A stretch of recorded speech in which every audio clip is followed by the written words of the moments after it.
हम सबके जीवन में एक ऐसा क्षण आता है जब हम खुद से सवाल करते हैं कि हम यहाँ क्यों हैं, हमारा उद्देश्य क्या है और इस ब्रह्मांड में हमारी भूमिका क्या है। ये सवाल हमें आत्मा की गहराई तक ले जाते हैं और जब हम इन सवालों का उत्तर खोजने लगते हैं तब हमें प्राचीन ग्रंथों की ओर मुड़ना पड़ता है, जैसे कि ईशावास्य उपनिषद। ईशावास्य उपनिषद एक अद्भुत ग्रंथ है जो हमें जीवन के गूढ़ रहस्यों के बारे में बताता है। इसमें जीवन और मृत्यु, आत्मा और शरीर और ब्रह्मांड की एकता के बारे में गहराई से विचार किया गया है।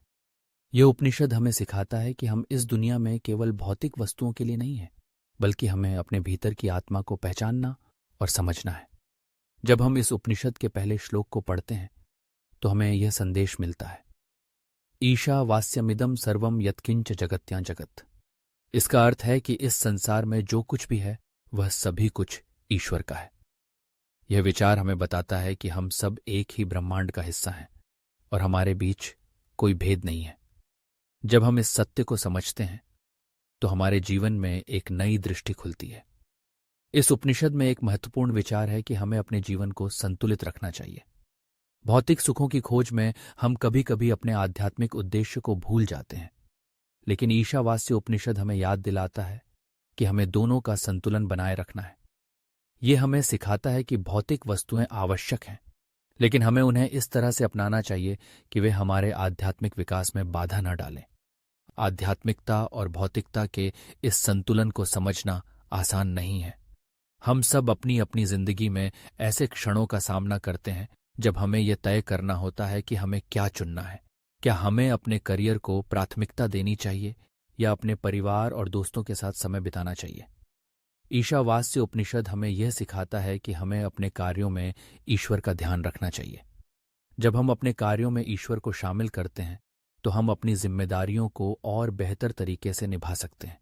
इसके अलावा ईशावास्य उपनिषद में एक और महत्वपूर्ण संदेश है, तेन त्यक्तेन भुंजीथा। इसका अर्थ है कि हमें इस संसार में जो कुछ भी है उसका आनंद लेना चाहिए, लेकिन साथ ही हमें यह भी समझना चाहिए कि यह सब अस्थायी है।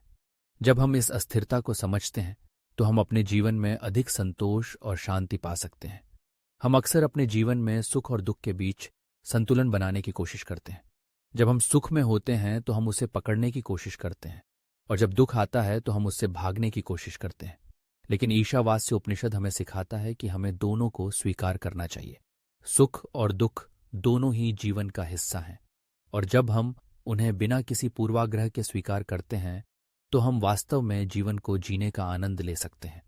इस उपनिषद का एक और महत्वपूर्ण पहलू है आत्मा का ज्ञान।